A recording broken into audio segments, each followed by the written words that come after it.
الحمد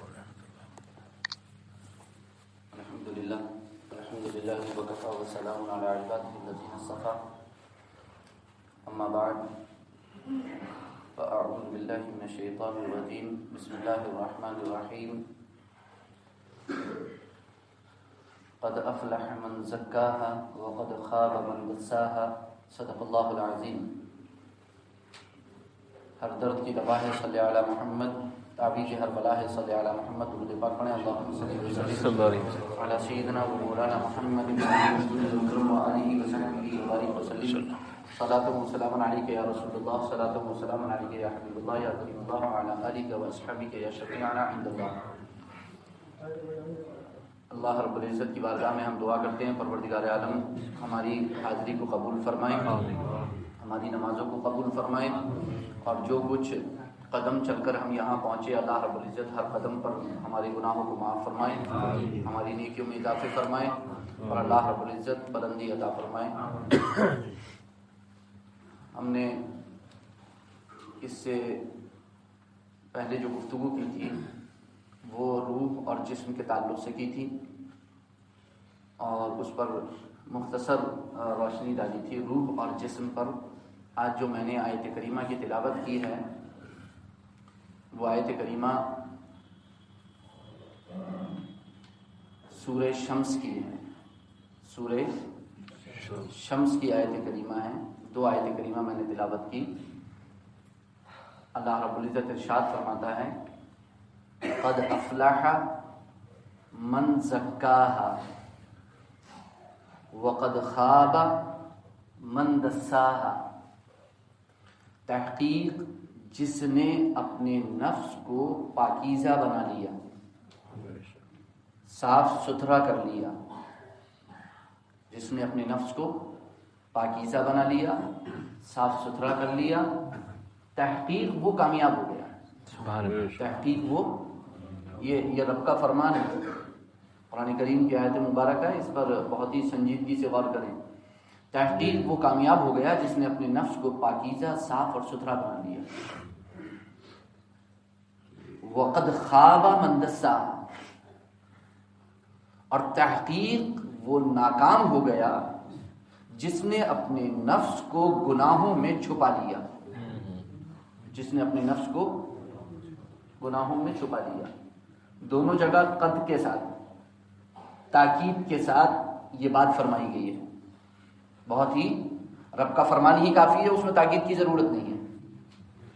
رب فرما دے کہ ایسا ایسا بس کافی ہے، مگر رب فرما رہا ہے تاکید کے ساتھ. تحقیق وہ کامیاب ہوا جس نے اپنے نفس کو پاکیزہ، صاف اور ستھرا بنا لیا، اور وہ ناکام ہوا کہ جس نے اپنے نفس کو گناہوں میں چھپا لیا، ہٹا لیا. تو قرآن کریم نے یہ بالکل کلیئر اور واضح طور پر ہمیں بتا دیا ہے کہ اگر آپ اپنے نفس کو نیکیوں میں لگاتے ہیں، اپنے نفس کی پاکیزگی، صفائی اور ستھرائی میں لگتے ہیں، اس کی کوشش کرتے ہیں، تو ہی کامیابی آپ کا نصیبہ ہے، بے شک تو ہی بلندی آپ کا نصیبہ ہے، تو ہی عزت و وقار، تو ہی ساری نعمتیں آپ کا نصیبہ ہیں. اور اگر آپ اس کا الٹا کرتے ہیں، نیکیوں کے بجائے گناہوں کی طرف مائل ہوتے ہیں اور اپنے نفس کو گناہوں سے ہٹا دیتے ہیں، گناہوں میں چھپا دیتے ہیں، تو پھر ناکام ہے. ہلاکت، تباہی، بربادی، خسران، گھاٹا، ٹوٹا سب ہمارا نصیبہ ہے اگر ہم اپنے نفس کو گناہوں میں چھپا دیتے ہیں. سورۃ الاعلیٰ، اس سے جو پہلی سورت ہے، اس سے جو پچھلی سورت ہے کئی سورت پہلے، اس میں رب کائنات ارشاد فرماتا ہے قد افلح من تزکا. قد افلح من تزکا، تحقیق وہ کامیاب ہوا کہ جس نے تزکیہ نفس کیا، جس نے اپنے باطن کی پاکی، صفائی اور ستھرائی کی، اپنے باطن کو پاک کیا. تحقیق وہ کامیاب ہوا. اور باطن کو پاک کرنے کے بعد وَذَكَرَ اسْمَ رَبِّهِ فَصَلَّى، اپنے رب کا نام جپا، نمازیں پڑھی. اپنے رب کا نام جپا اور نمازیں پڑھی. نبی اکرم صلی اللہ علیہ وسلم جو تشریف لائے تو نبی اکرم صلی اللہ علیہ وسلم کی آمد کے مقاصد میں سے اہم مقصد دو، جس کو قرآن کریم نے بیان فرمایا، وَيُزَكِّيهِمْ وَيُعَلِّمُهُمُ الْكِتَابَ وَالْحِكْمَةَ، نبی اکرم صلی اللہ علیہ وسلم تزکیہ باطن کے لیے تشریف لائے اور تعلیم کے لیے تشریف لائے۔ بے شک قرآن کریم نے دو باتیں ارشاد فرمائی ہیں۔ حضرت ابراہیم علیہ السلام کی دعا میں تعلیم پہلے ہے، تزکیہ بعد میں ہے۔ نبی اکرم صلی اللہ علیہ وسلم کی آمد کے مقاصد میں تزکیہ پہلے ہے، تعلیم بعد میں ہے۔ تزکیہ کا ذکر ہے، پہلے آپ کو نفس کو پاک صاف ستھرا بنانا ہے، اور یہ بھی ایک حقیقت ہے کہ نفس کی پاکی، صفائی اور ستھرائی کا سب سے بڑا ذریعہ علم ہے۔ بے شک سب سے بڑا ذریعہ علم ہے۔ علم سے بڑا ذریعہ کوئی نہیں ہے۔ اس لیے علماء اس حدیث پاک کی یہ تشریح فرماتے ہیں، نبی اکرم صلی اللہ علیہ وسلم نے جو ارشاد فرمایا، طلب العلم فریضۃ علی کل مسلم و مسلمہ، علم دین کا سیکھنا ہر مسلمان مرد اور ہر مسلمان عورت پر فرض ہے۔ تو کیا ہر مسلمان کو عالم بننا فرض ہے؟ ہر مسلمان مرد، ہر مسلمان عورت کو عالم دین بننا، مفتی بننا فرض ہے؟ علماء فرماتے ہیں کہ نہیں۔ اس کا مطلب یہ ہے حدیث پاک کا کہ جو بھی مسلمان مرد اور جو بھی مسلمان عورت اپنی زندگی کے جس شعبے میں قدم رکھتا چلا جائے، اس شعبے کا علم حاصل اس پر کرنا فرض ہو جاتا ہے۔ اس شعبے کا علم حاصل کرنا اس کے اوپر فرض ہو جاتا ہے۔ مثلا لڑکا 12 سال میں، لڑکی 9 سال میں بالغ ہوتی ہے۔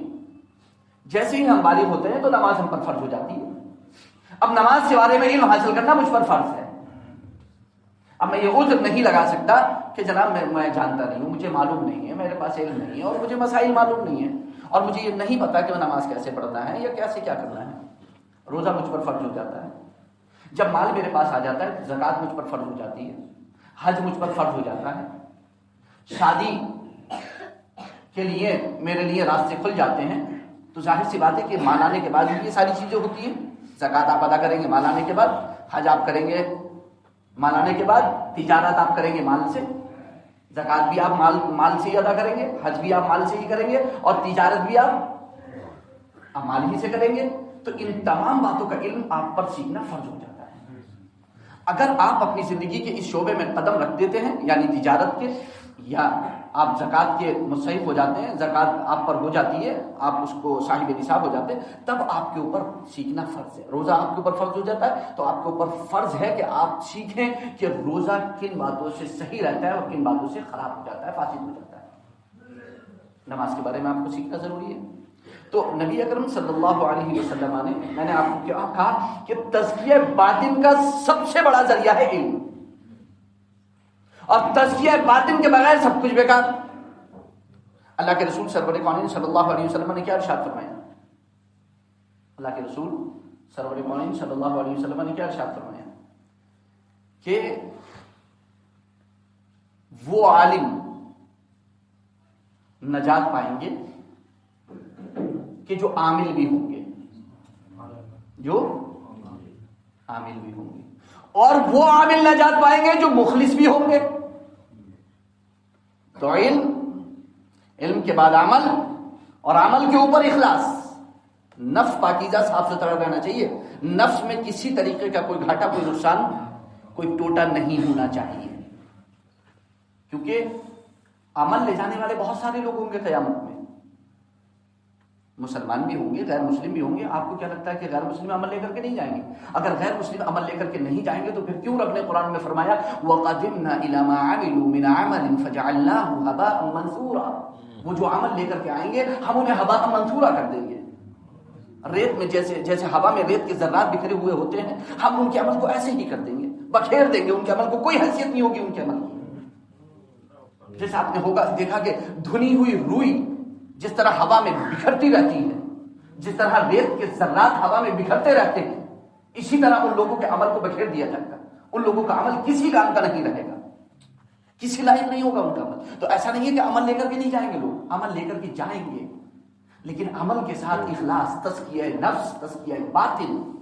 اگر نفس کی پاکی صفائی ستھرائی کے ساتھ لے کے جائیں گے تبھی کام ہوگا. قرآن نے اسی کو فرمایا الا من اتى الله بقلب سلیم، جو قلب سلیم کے ساتھ ہمارے پاس آئے گا، سبحان اللہ، جو اپنے دل کو سلامت لے کر کے ہمارے پاس آئے گا.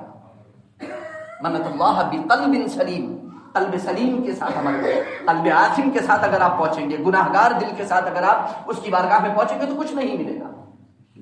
آپ کو قلب سلیم کے ساتھ جانا ہوگا، آپ کو قلب منیب کے ساتھ جانا ہوگا. یہ قلب منیب، یہ قلب سلیم، یہ قلب آثم آپ قرآن میں پڑھیے کہاں ہے، کن کن جگہوں پر اس کا ذکر ہے. آپ پڑھیے قلب سلیم کے بارے میں، آپ پڑھیے قلب منیب کے بارے میں، آپ پڑھیے قلب آثم کے بارے میں، آپ پڑھیے تزکیہ نفس کے بارے میں. میں پہلے بھی بول چکا ہوں کہ ہماری زندگی دو چیزوں کا مجموعہ ہے، جسم اور روح. جسم اور روح. جسم نظر آتا ہے، روح نظر نہیں آتی. مگر یہ بھی ایک حقیقت ہے کہ جو نظر آتا ہے وہ کچھ بھی نہیں، جو نظر نہیں آتا وہی سب کچھ ہے. جو نظر نہیں آتا وہی، کیونکہ روح جب تک جسم میں باقی ہے تو جان باقی ہے، آپ زندہ کہیں گے. لیکن روح کا تعلق اگر جسم سے ختم ہو جاتا ہے تو آپ زندہ نہیں مردہ کہتے ہیں. اور شہر خاموشہ میں لے جا کر کے منتقل کر دیتے ہیں. باپ بیٹے کو، بیٹا باپ کو، بھائی بہن کو، بہن بھائی کو. کوئی اپنے گھر میں سجا کر کے رکھنا پسند نہیں کرتا، سب منتقل کر دیتے ہیں. تو اصل روح ہے. اسی طرح یہ تھی انسانی زندگی جو جسم اور روح کا مجموعہ اور مرکب ہے. اسی طرح ہے ایمانی زندگی، وہ بھی دو چیزوں کا مرکب ہے، مجموعہ ہے. وہ ہے عقیدہ اور عمل. جس طرح اس انسانی زندگی میں جسم کے لیے روح کی حیثیت ہے، انسانی زندگی میں روح کی جو حیثیت ہے، اسی طرح ایمانی زندگی میں عقیدے کی وہی حیثیت ہے جو انسانی زندگی میں روح کی ہے. جس طرح روح کے بغیر جسم بیکار، اسی طرح عقیدے اخلاص کے بغیر آپ کا عمل بیکار. اب آپ اٹھا کر کے پڑھ لیجئے، آپ پارہ نمبر 3 پڑھ کر کے دیکھ لیجئے. اگر آپ کے عمل میں ریا ہے، دکھلاوا ہے، دکھاوٹ ہے، شہرت ہے، آپ صرف شہرت چاہتے ہیں، دکھاوا چاہتے ہیں، آپ صرف جو ہے وہ جاہ و حشمت چاہتے ہیں، آپ صرف اس لیے عبادت کر رہے ہیں کہ لوگ دیکھیں، لوگ کہیں مجھے قاری قرآن کہیں، مجھے عالم کہیں، مجھے مفتی کہیں، مجھے محدث کہیں، مجھے سخی کہیں، مجھے جو ہے وہ بہت بڑا، بہت القاب و آداب سے لوگ نوازیں. اگر آپ کی یہ چاہت ہے، یہ خوشی ہے اور یہی آپ کی رضا ہے تو پھر سمجھ لیجیے سب بیکار ہے، سب دھرا کا دھرا رہ جائے گا.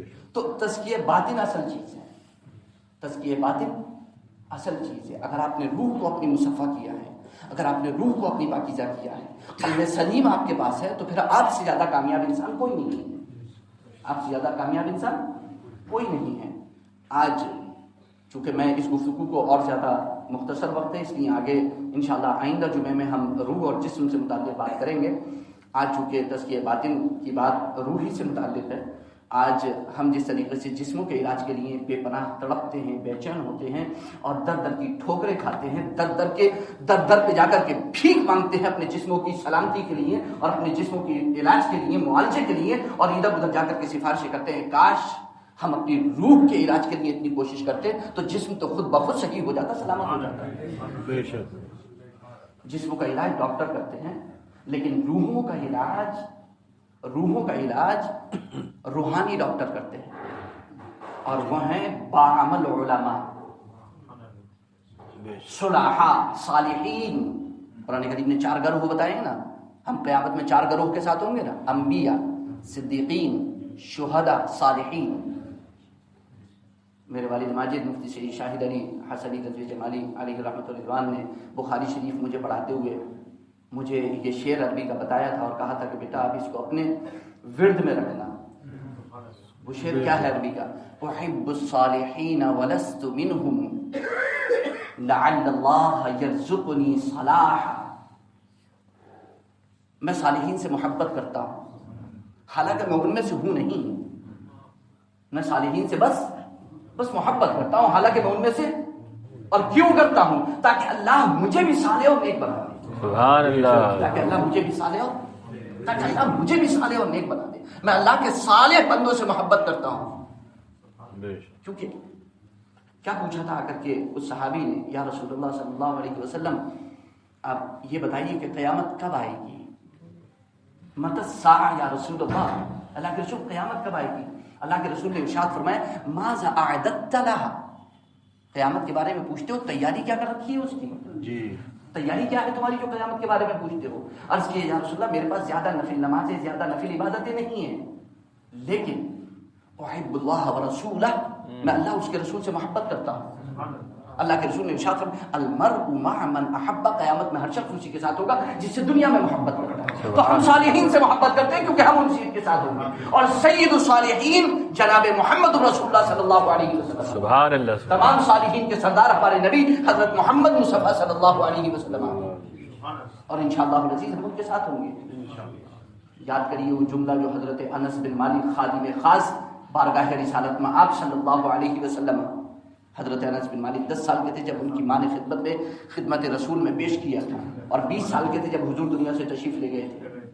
حضرت انس بن مالک رضی اللہ تعالیٰ عنہ ارشاد فرماتے ہیں، صحیح مسلم شریف کی حدیث پاک فرماتے ہیں کہ اسلام لانے کے بعد اتنی خوشی کبھی نہیں ہوئی کہ جتنی خوشی حضور کا یہ فرمان سننے کے بعد ہوئی کہ ہر شخص قیامت میں اسی کے ساتھ ہوگا جس سے وہ دنیا میں محبت رکھتا ہے، اور پھر فرد محبت میں تڑپ کر کے یہ کہتے ہیں انا احب اللہ ورسولہ وابا بکر وعمر، یہ انس بن مالک اللہ سے محبت کرتا ہے، حضور سے محبت کرتا ہے، ابو بکر و عمر سے محبت کرتا ہے، کیونکہ حضور نے فرمایا قیامت میں اسی کے ساتھ ہوں گے، فرمایا یہ انس بن مالک سے۔ تو تزکیہ باطن، ہمیں اپنے باطن کو، ہمیں اپنے نفس کو پاکیزہ کرنا ہے، سدھارنا ہے، اس کی اصلاح کرنی ہے۔ اور یہ جو ماہ مبارک چل رہا ہے اس کی جو 6 تاریخ ہے، 6 رجب المرجب،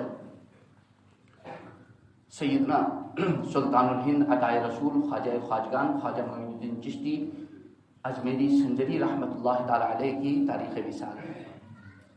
633 ہجری میں خواجہ غریب نواز علی رحمہ کا وصال مبارک ہوا۔ 14 رجب 530 یا 536 یا 537 میں آپ کی ولادت ہوئی، اور 633 ہجری میں آپ کا وصال ہوا۔ خواجہ غریب نواز علی رحمہ انہی صالحین میں سے ہیں، بے شک اللہ کے انہی مخصوص بندوں میں سے ہیں کہ جنہوں نے اپنی ساری زندگی اپنے نفس کو پاکیزہ اور صاف بنانے میں گزاری، تزکیہ باطن میں گزار دی، تزکیہ باطن میں گزار دی۔ اس لیے عقیدت اور محبت بزرگوں سے آپ کو تزکیے کے قریب کرتی ہے۔ ایک فطری بات بھی ہے نا کہ جو صحبت اور جیسی صحبت آپ کو ملے گی ویسا ہی رنگ آپ پر چڑھے گا۔ مثال کے طور پر ایک چھوٹا سا بچہ نیو بورن، آپ اس کو لے جا کر کے کوئی کسی کافر کے یہاں پیدا ہو، وہ اسے لے جا کر کے مسجد پہ رکھ دے اور اس کے بعد اس سے اپنا واسطہ توڑ لے، وہ جب بڑا ہوگا تو مسلمانوں میں ہی تو ہوگا، اور مسلمان اسے اپنا لے تو مسلمان ہی ہوگا، کیونکہ وہ اسی کلچر میں، اسی فطرت میں۔ اور اسی طرح ایک بچہ مسلمان لے جا کر کے کہیں کسی غیر مسلم کے در پر چھوڑ کر کے آ جائے، پھر اس کو بھول جائے، 20 سال کے بعد جائے گا تو وہ بچہ کیا ملے گا؟ اس کو وہی سوسائٹی ملے گی، اس کو وہی سنگت ملے گی، اس کو وہی صحبت ملے گی۔ تو اس لیے شیخ سعدی شیرازی رحمۃ اللہ تعالیٰ علیہ نے فرمایا ہے صحبت صالح ترا صالح کند، صحبت طالح ترا طالح کند، نیک کی صحبت تجھے نیک بناتی ہے اور بد کی صحبت تجھے بد بناتی ہے۔ اس لیے انسان کو سب سے پہلے اپنی سنگت اور اپنی صحبت کو درست کرنا چاہیے۔ جس نے اپنی سنگت، اپنی صحبت کو درست کر لیا، وہ سمجھ لیجئے کہ وہ اب قریب ہے کہ وہ راہ خدا پر چل پڑے گا، راہ خدا پر چل پڑے۔ اگر آپ کو راہ خدا پر چلنا ہے تو آپ کو اپنے دوستوں کو اچھا کرنا ہوگا۔ اگر آپ اپنے دوست اچھے نہیں بناتے ہیں تو پھر آپ صحیح راستے پر نہیں چلتے۔ اور میں سمجھتا ہوں سب سے اچھا دوست اگر دنیا میں کوئی ہے تو دو، نمبر 1 علم، نمبر 2 عمل۔ بے شک ان 2 دوستوں سے اچھا دوست کوئی ہے ہی نہیں۔ آپ ساری زندگی علم حاصل کریں، یہ آپ کو اچھی ہی باتیں بتائے گا، بری باتیں نہیں بتائے گا۔